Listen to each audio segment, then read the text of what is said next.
When people talk about what makes a marriage work, the usual answers come up: love, communication, trust, and compromise. These are all essential, of course. But as a psychologist who has worked with countless couples over the years, I've seen one powerful truth rise to the surface again and again, a truth that is often overlooked. And it's this: the key to a happy marriage isn't just how you treat your partner. It's how you treat the space between you.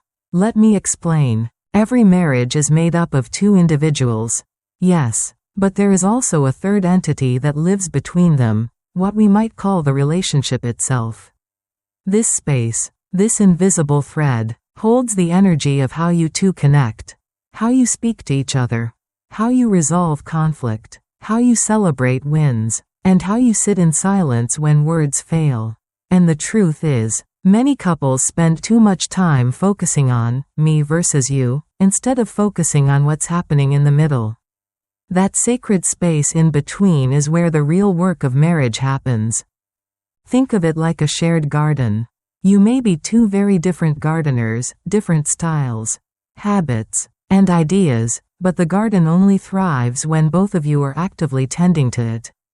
If one waters the plants but the other keeps uprooting them, or if both forget to pull the weeds, the garden won't bloom. The same goes for marriage.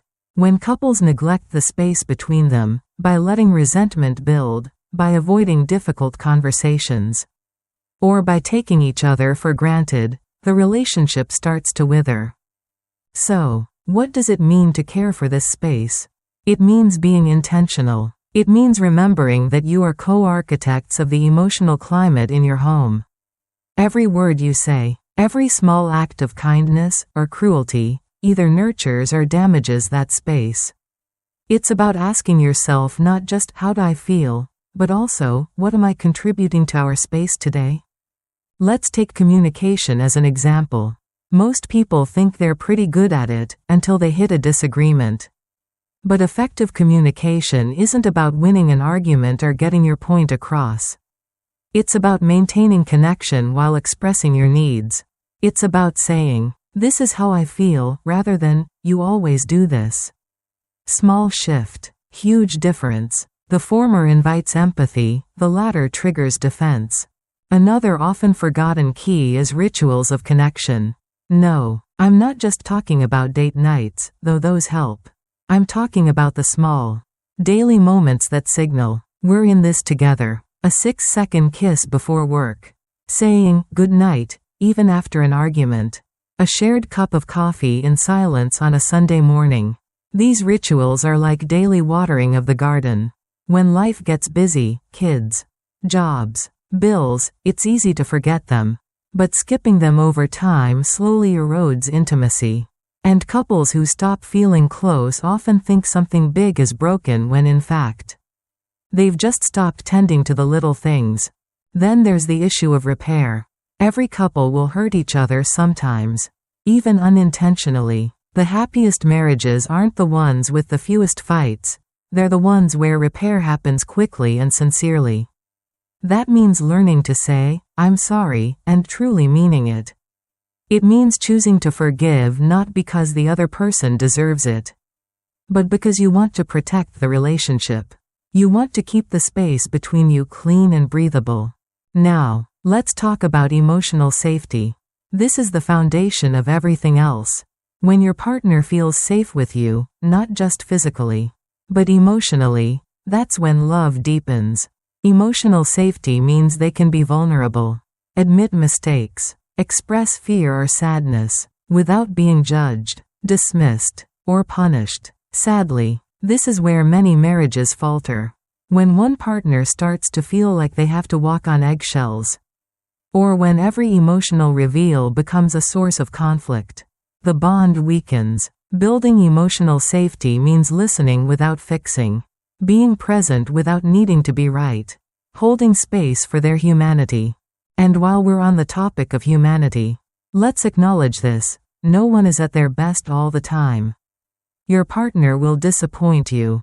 They will forget things. They will go through phases where they are less loving, less responsive, more irritable, and so will you. A happy marriage is not built on perfection. It is built on grace. Grace for the days when your partner is struggling. Grace for yourself when you mess up.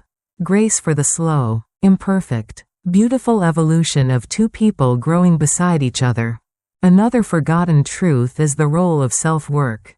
Many people enter marriage hoping their partner will complete them, fix them, or fill their inner emptiness.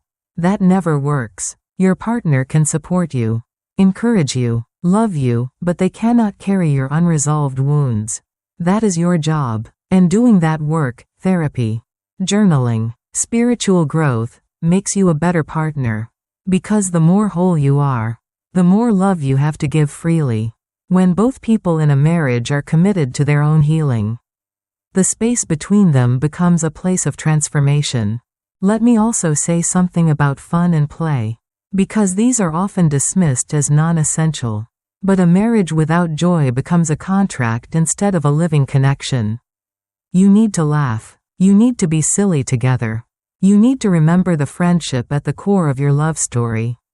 When couples stop having fun, life feels heavier. They begin to associate the relationship with duty instead of delight. So go dance in the kitchen. Take a spontaneous road trip. Play games. Be ridiculous. It's medicine for the soul of your marriage. Now, I want to speak to the long-married couples listening to this. Those who have weathered decades together.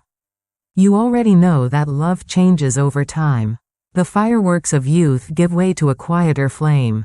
That doesn't mean the marriage is dying, it means it's maturing.